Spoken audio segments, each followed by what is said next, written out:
My name is Emily Miller. I've been remarried for 5 years and live in a family of 4, including my mother-in-law and my husband's child from a previous marriage. My husband, John, has a 14-year-old daughter, Sarah, from his previous marriage. She's in her 2nd year of middle school and seems to be at a difficult age. She doesn't seem to think too highly of me. My mother-in-law dislikes me because Sarah does. I knew it would be tough to be accepted by a stepchild in a remarriage, but I never expected it to be this hard. However, I believe my husband is on my side. I think. John claims to be a novelist and tries to gain recognition by posting his work online. I thought he might be getting offers from publishers, but all he gets are a few ghostwriting jobs. Basically, he's just waiting for someone to buy his stories that he uploads online, not really making it big. Before we remarried, I had no idea about his situation and was made to read his numerous online stories, thinking they were the real deal. I'm a writer, you know. He would say this with a serious face, drinking and showing off his knowledge. Believing in his charm, thinking there's no one as wonderful as him, I decided to remarry. But after getting married, I realized that John is the type of person who lives off others while dreaming big. He brags about being a famous writer. Yet he can't manage money at all. I'm a writer, so I don't worry about money. If I did, I couldn't write good stories. I'll leave the details to you. Those were the first words he said to me after our marriage, and I misunderstood them as trust. John seems to believe that he's getting royalties in his bank account. While he does work occasionally, the only jobs he gets are for ghostwriting, so there are no royalties coming in. In the end, it's my side job that's keeping the household afloat, but my position is very weak. Being a remarried partner, I feel like I'm treated like Cinderella. Emily, I'd like some fish for dinner tonight. Get some tuna, will you? My mother-in-law says this casually. Despite my reluctance, I go shopping, but then Sarah demands. Get me a hamburger. Wait, dinner's almost ready? So what? I want a hamburger. Go get it. Can't you get that little thing for her? She's just a kid who wants a hamburger, for crying out loud. It's not about being stingy, they just don't understand that dinner is almost ready. Who do you think you are? And give me $100. $100? Yes. What for? There's this trendy character merchandise that my friends have, and I don't. I have to buy it. Oh dear, that's terrible. If you don't have the same thing, you'll be left out. Emily, give her the $100. But this month is tight. What? What kind of wasteful spending are you doing? Aren't you getting royalties from your son's books? Don't tell me you're using it all for yourself and not giving us any? That's awful. Why did Dad marry someone like you? You're the worst. Really? What a terrible woman. I haven't spent a penny for myself. Sure. These two don't understand anything about money. Even if I show them my empty wallet and say we're short on funds, they accuse me of hiding money somewhere, of being selfish. And so, I end up giving in and heading to the bank. You're really the worst kind of wife. You're married to a famous writer, for crying out loud. Don't be so miserly. Every day, these harsh words break my spirit. Then why don't you handle the finances yourself? As if you could. That's what I think, but I know handing over the wallet would only cause more trouble. In the end, the only thing I can do is focus on my side job. What are you doing when we're not around? What do you mean? Grandma. She's always on the computer doing something. I bet she's on dating sites, looking for someone to cheat with. I can't believe she would say that. That's not something a 14-year-old girl would think of. What? Are you really doing that? How low can you get? I'm not doing anything like that. I hardly have any free time. Sarah, don't say things you don't know about. Don't act like a mother to me. A woman like you would definitely do something like that. They keep attacking me with these baseless accusations. I wish they would stop. I was exhausted and thinking that this marriage was a mistake. when I had to go back to my parents' house for something. When I returned, the house was empty. Most of the furniture was gone, only my personal belongings were left. Confused about what was happening, I got a call from my mother-in-law. "Everything's gone from the house. We've moved to a high-rise condo." "A high-rise condo? If you want in, you'll have to apologize." I could hear John and Sarah laughing in the background. Thinking how foolish this all was, I politely declined. "No way! You three enjoy yourselves." "Oh, how noble of you." Then I heard my daughter's voice, as if she was on speakerphone. "You finally realized you're not wanted, huh? We never needed you from the start. Dad's right to divorce someone like you." "Yeah, that's right. I didn't realize you hated me so much. Sorry about that." Was John in on this too? Or rather, was he just blindly following what his daughter and mother were telling him? "Are you saying you want a divorce?" "Yeah, that's right. I heard you've been using all my royalties for yourself. I can't forgive that. I've been writing hard for the family. I never thought you could do something so dirty." "Are you serious?" "Of course. I heard everything from Mom and Sarah." "What did they tell you exactly?" "They said you won't buy Sarah what she wants, you won't even let her eat what she wants to eat. You're doing the same to Mom, and on top of that, you're looking for someone to cheat with." "That's shocking. Why would you think I'm looking for someone to cheat with? When would I even have time to cheat? I hardly ever go out." "You went out today, didn't you?" "Yeah, I went out, but I wouldn't go cheating wearing jeans and a worn-out t-shirt. If I had time to cheat, I'd do something else. I don't know what you think, but the fact is, Sarah and Mom hate you. I can't see you as a wife when the family hates you." "I see. But how did you manage to rent a high-rise condo?" "We don't have that kind of money. I borrowed from a payday lender for now." "What? You're kidding. Why are you so surprised?" "You've been managing my bank account, so I had no choice. Once the divorce is final, give me back my bank book.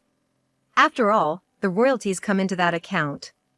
Oh, and I won't pay you any alimony, by the way." "Alimony?" "Yeah. Just because you're married to a famous writer, don't even think about asking for alimony. If you do, I'll sue you for cheating." "You can't sue me for alimony. I haven't cheated." "So, what should I do with the divorce papers?" "I left the divorce papers on top of your computer." When I went to my room, sure enough, there were the divorce papers on my computer, with John's signature on them. The divorce papers didn't make me feel sad or anything. Instead, they seemed to mock me. "Just sign it and file it, and that'll be the end of it. After that, you and I are strangers, as are my mother and Sarah. No matter how poor I get, don't come begging me for money. Don't worry. I'll send you the bank book, so just give me your address." "You're not planning to barge in, are you? Like, breaking in while we're not home? Is your high-rise condo so poorly secured that I could do that?" "Don't worry, Grandma. We have security here. If someone crazy like her shows up, they'll be caught right away." "Yeah, right. Fine, I'll email you the address." And that's how I finally broke ties with my husband. No more Cinderella life for me. I moved out of my current house and rented a spacious apartment for myself. I decided to spend my time and money on myself from now on. 2 months have passed since then.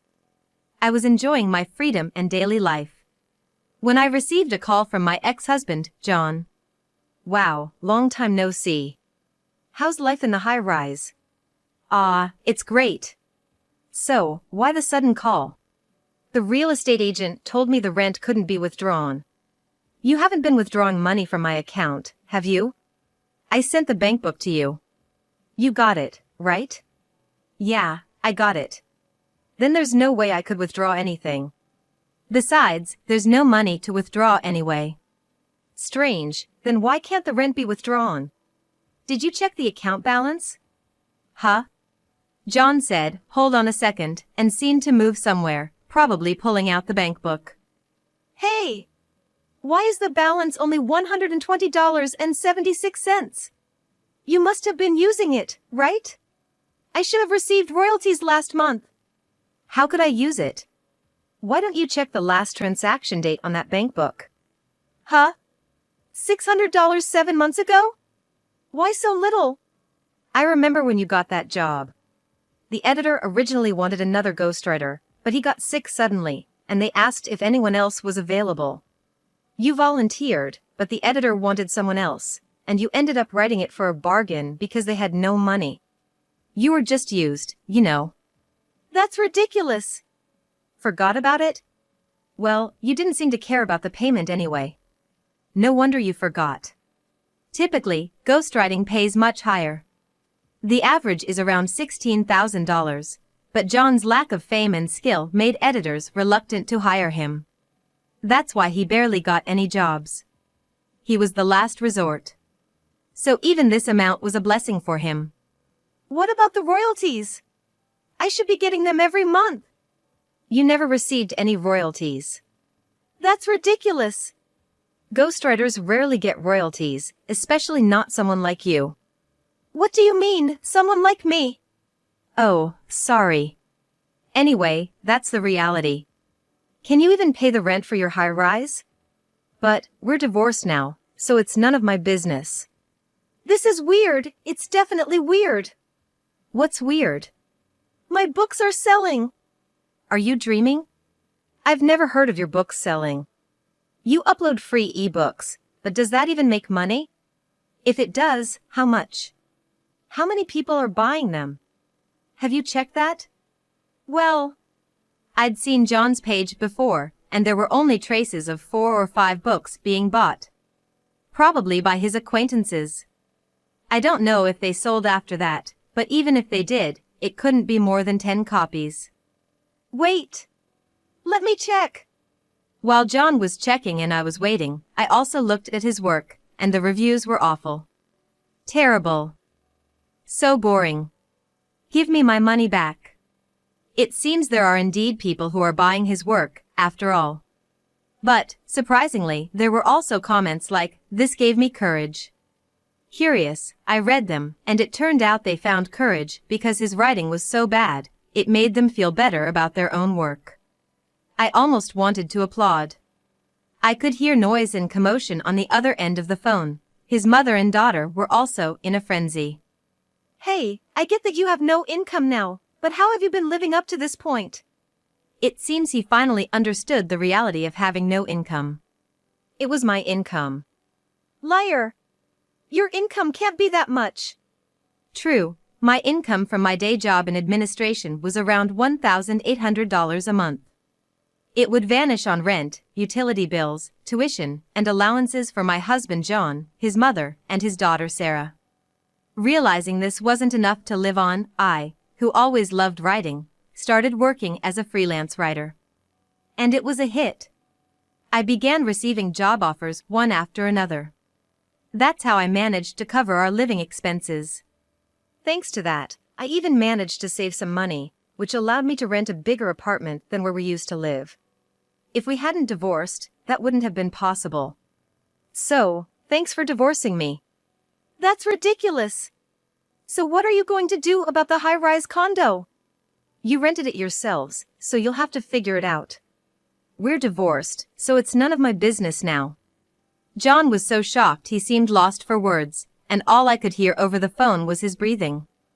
About a week later, I got a call from Sarah, my former stepdaughter. Mom, are you doing okay? Oh, Ed. What? Huh? Ed? Ex-daughter. Ed. Are you okay in the head? Feeling great. I've been in top shape since I left you guys. Hey, is that sarcasm? Yes, sarcasm. Got it? Geez, Mom. I felt a chill down my spine at her overly sticky way of calling me Mom. So, what do you want? Well, it seems like Dad doesn't have any money. I figured as much. So, I was hoping you could help us. Really? You're asking me for help after how much you disliked me. I never disliked you. I liked you so much. I just didn't know how to get along with you. Really? So now you're cozying up to me because you found out there's no money at home? Let me ask you, would you leave someone you like alone and move to a high-rise condo? Doesn't make sense, right? If you really liked someone and wanted to get along, you wouldn't do something like moving away from them. But Grandma said we don't need Mom around. I really wanted to stay with you, but I couldn't go against Grandma, you know? I see. But I haven't forgotten what you did to me. You asked me for $100 even though we had no money, just to buy some character merchandise. If we had that kind of money, we would have needed it for food. When I refused, you took it from my wallet without permission. Do you know what that's called? Theft. It might be hard for a minor like you to understand, but taking someone else's things is a crime. And that's not all. You took jewelry from my jewelry box without asking. You used them and then just left them lying around. How can you be so thoughtless? You'd leave your clothes everywhere, and your room was always a mess. It was disgusting. No matter how many times I asked, you never tried to tidy up. It was beyond frustrating. And yet, you had the nerve to call me noisy. I don't want to be called Mom even as a joke by someone like you. It's creepy, so don't ever call me Mom again. Ugh. Just shut up, you stupid old hag. No matter how sweetly you pretend, I know it's all lies. After all you've done to people, you think they'd help you when you're in trouble? What do you mean? What do you mean? Knowing I'm in trouble and not helping. You really are mean. I don't care what you say. It doesn't bother me at all. Besides, moving to the high-rise apartment was a decision made by your family, right? It's none of my business. You chose this, so you should deal with it yourselves. I've become the stranger you all wanted me to be.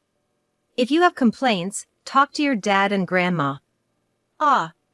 I can't believe it. I was being nice to you, and this is how you treat me. I shouldn't have been nice in the first place. You think that was being nice? You were just trying to deceive me and failed. Sorry, but don't underestimate adults. Back when we lived together, Sarah used to call me an old hag. Now she's calling me Mom, so something must be up. It seems the whole family is trying to trap me and take my money. They must have thought they could manipulate me using the child. But after everything that's happened, it's not going to work that easily. Yet, the three of them can't give up their high-rise lifestyle and are struggling without moving out. They're stuck in a cycle of borrowing more from payday lenders, even though they haven't repaid the debt from renting the high-rise. It's clear where this is heading, but they seem to think everything will work out somehow. However, there's a limit. When they couldn't make the monthly payments and received a court notice demanding full repayment, John, realizing the seriousness, found out where I live and came to my apartment directly. Emily! No, Miss Emily, Your Highness! Please, I'm begging you, help us! How did you find out where I live? I looked it up. Ah, scary. I thought you had lost the use of your legs with all the trouble you've put on me. Don't be so mean. Mean? I'm just being honest. Please, I'm begging you, lend me some money. You're still living in the high-rise? Yeah, we haven't considered moving out. Really? How are you managing to live with no money? We borrowed a lump sum from a payday lender. Are you an idiot? You know how high the interest rates are there. You can't even repay it, so why borrow? You haven't even paid back the money for renting the high-rise, right? Yeah, haven't paid it back. Why are you so proud of that? Just leave the high-rise already. As a struggling writer, you should live in a cheaper apartment. How can I do that? Huh? A top writer like me living in a cheap apartment? I'd be laughed at by the publishing houses. Don't worry, you're already being laughed at. That's not true. Face reality. Ghostwriters get paid an average of $16,000 per job, and you're taking them for $600. Can't you see how little they respect you? You're not even considered seriously. That's not true. I just gave in because the editor was in trouble. You're still saying that. Soon, I'll write something only I can write, something big. Say that after you win an award. Right now, you're not even close to honorable mention. Ah. Awards aren't everything. Sure, but if you won a big one, it would turn everything upside down. It's not like that. I have my own Hearts Award. Your Hearts Award, what's that? It's an award in my heart. How utterly foolish. So, you mean nobody else recognizes your work? It's not even worth discussing. Just go home. Don't say that, I'm really in trouble. Recently, Sarah's been throwing tantrums, wanting this and that. Well, of course. You can't afford to buy her anything. She says she can't relate to her friends because of that. There are ways to socialize without things, especially at her age. No, it's sad. I want to buy her things too. Oh, and now she's saying she won't go to school anymore. Why jump to that? She says school is boring because she can't relate to her friends. She's just like you, saying such foolish things. It's your fault for not teaching her properly. There are other ways to handle things, especially for a middle schooler. Please, she's been acting out recently, even punching holes in the walls. Oh, so the high-rise is poorly built? Why don't you write a novel about it? Remember the novel Jenga that became popular? There are people suffering from domestic violence, so if you read a true story, it might be a hit. I already wrote one. It only made things worse. How so? I wrote it and posted it online, and everyone realized it was about Sarah. Now her friends are laughing at her. She's actually stopped going to school. Why would you write it in such a way that everyone could tell? It's your fault. I can't write nonfiction. But you can write fantasy stories, can't you? Everyone says it's all my fault. Well, I guess they're right. If you're even remotely a novelist, you should have some ability to embellish. In the end, they just yell at me to bring you back. Me? Why? They think with you here, we could manage the money somehow. What? I'm appalled. Don't say that. Admittedly, when you were here, we managed to get by. But living in a high-rise is impossible.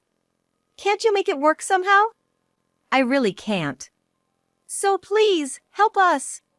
No, I have no intention of helping you. Are you still working in administration? No. What? What kind of job are you doing now? You need a good income to rent a big apartment. Obviously. What are you doing then? I'm a writer. A lighter? Like one that lights up and burns? Who would set themselves on fire to make money? I'm not that brave. Then, what kind of writer? Don't tell me, a ghostwriter? Yes. I get quite a few ghostwriting jobs. There are a lot of requests from publishing houses. Besides, I also write blog articles. It pays well. The last ghostwriting job I did earned me $26,000. Plus, they give me royalties, so I'm looking forward to the future. You're lying. How is that possible? I've always liked writing. I never thought I could make money off it. Living with you, I had no choice but to try, and it worked out. Now I can make a living as a full-time writer. Then help us out. No. Fine. Let's remarry then. With whom? With me, obviously. You suspect me of cheating when I haven't, and you still think I'd remarry you? I don't care if you cheat. If we can live in the high-rise, I'll endure anything. You don't have to endure anything. I have no plans to remarry you. Don't say that. I don't want anything to do with you. Give it up. Seeing John groveling at my feet was pathetic. I thought it could make a good novel. After that, the John family finally moved out of the high-rise. Their new place was a cheap apartment, but it turned out to be a haunted one. They must have thought going for the cheapest possible option was best. But I wouldn't voluntarily choose to experience such fear.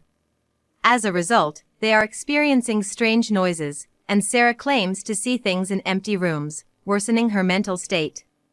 However, they are also showing some growth.